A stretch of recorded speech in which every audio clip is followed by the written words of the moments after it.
From the moment the Forrester family stepped foot into the sprawling old mansion, an air of unease settled over them.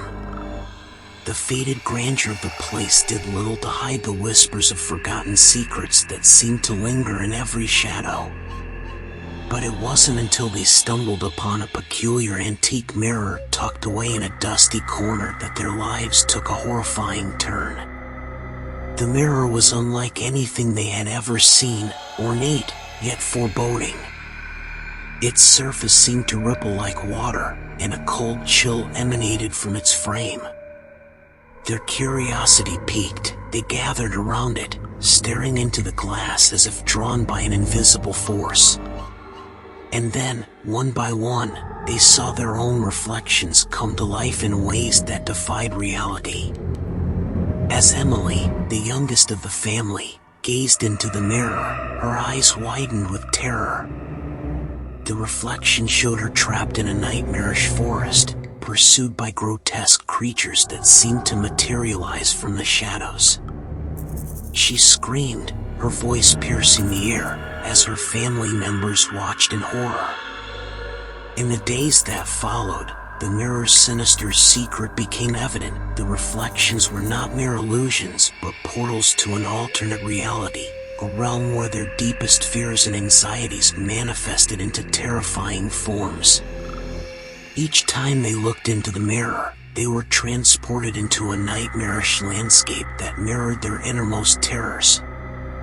As the family tried to make sense of their grim discovery, they found themselves increasingly unable to resist the mirror's allure. One by one, they were drawn back into the otherworldly realm, their sanity hanging by a thread as they faced their darkest fears. Jonathan, the father, found himself standing on the edge of a precipice, his fear of heights driving him to the brink of madness as he teetered on the edge of an abyss. Margaret, the mother, was surrounded by a suffocating darkness that seemed to close in on her from all sides, representing her paralyzing claustrophobia. But it was Emily who suffered the most. The mirror's malevolent power seemed to feed off her youthful imagination, conjuring terrors that defied description. In one harrowing instance, she was trapped in a distorted funhouse filled with disfigured clowns and twisted mirrors that seemed to mock her every step. Her screams echoed through the mansion as her family looked on in horror. Desperation fueled their attempts to break free from the mirror's grip. They consulted experts, seeking ways to shatter the cursed glass that had ensnared them.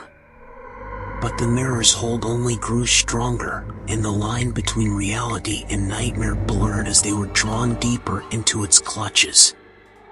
As Emily stood before the mirror once more, her reflection's eyes bore into hers, a silent plea for release. With a surge of courage, she reached out and touched the glass, her fingers meeting the cold surface. The mirror seemed to ripple, and the nightmare realm dissolved, leaving her standing in the mansion's grand hallway. The family rejoiced, believing they had broken free from the mirror's grasp. But their relief was short-lived, for the reflection of Emily lingered behind in the mirror, a haunting reminder of the horror they had endured. And as they turned away, they could swear they heard a faint whisper, carried on the wind, a voice from the other side, promising that the nightmare had not truly ended. The mirror stood as a grim sentinel, a portal to a realm of terror that could never be fully escaped. The Forrester family had witnessed the boundaries between their fears and reality dissolve, leaving scars that ran deeper than any physical wound. And as they left the old mansion behind, they couldn't shake the feeling that the mirror's malevolence would forever haunt their memories, a chilling reminder that some reflections are better left untouched.